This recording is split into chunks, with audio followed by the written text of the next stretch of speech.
Part 2 of our two-part series on the Education System Transformation Program begins with our teachers and their development. Teachers, invariably perceived as pilots of the process, steering our children who remain the main focus of the navigated path being taken. Teacher, you have chosen a noble profession.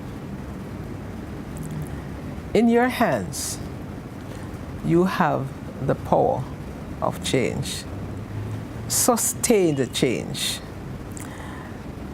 And in order to be as effective as you'd like to be, it is important that you are a learner as much as you're a teacher.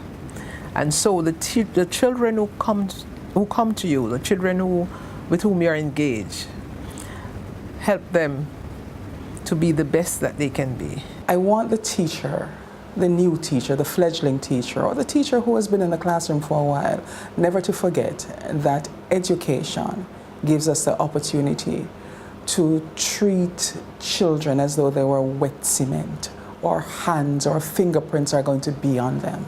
And the mark that we leave is going to be indelible, whether it is positive or negative.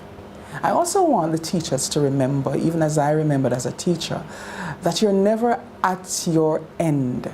There's always another step.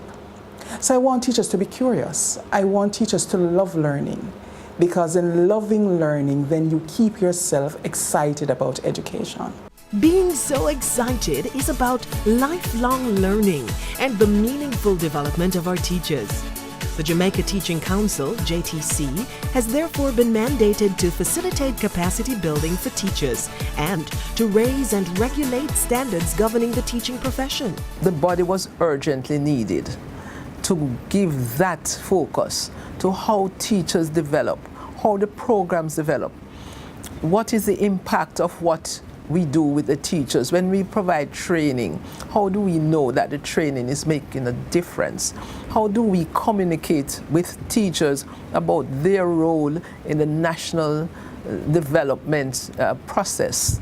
How do we help teachers to understand that they are really bringing up a nation? It's not a body to be feared. We want to get to that stage where teachers see the council, all teachers, because some teachers have the right perception, but we want all teachers to see the council as theirs, to see the council as a body set up to enable them and the profession, and not as a body set up to punish them. It's a comment being made to address eyebrows at times being raised on the whole question of the licensing of teachers. We want to engage the Jamaica Teaching Council. We want them to be a part of us, and we want to be a part of them. But it must be done that we are there and we are in agreement. There's a common understanding of where we are going with the Jamaica Teaching Council bill, rather than the bill be seen as a punitive act that is going to come to impose itself upon us as teachers. You're a teacher because you're licensed, and the license indicates you meet the standard of the profession. That's what it means for every teacher. It's not a punitive thing. Any profession should want a body that supports the standard of the profession.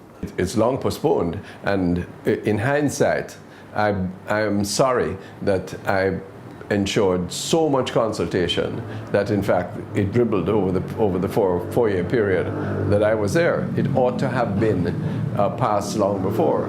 But even the licensing system under the Jamaica Teaching Council Act does not sufficiently deal with the rigidity of the education regulations and the system of contracting employment.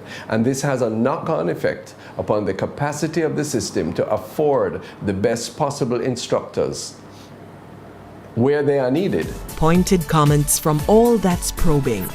Teacher development also points to the Jamaica Tertiary Education Commission, J-TEC, established as the regulatory body for tertiary education in Jamaica.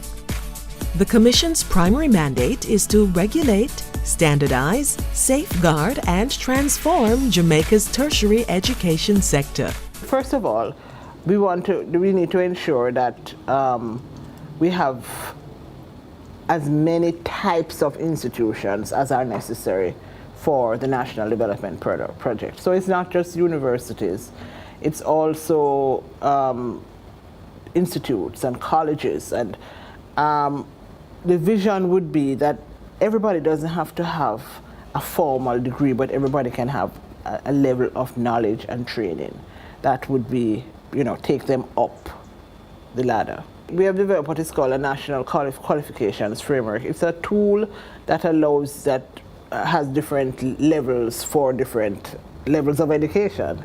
People should be able to enter the qualifications landscape based on what they actually know and what they're able to do. And you can give them some kind of recognition of that. And then we want to encourage people to advance to understand that lifelong learning is a real thing. Lifelong learning, real and recurring, particularly so in the development of our teachers. When we return, the schools we build and the critical lessons of literacy and numeracy.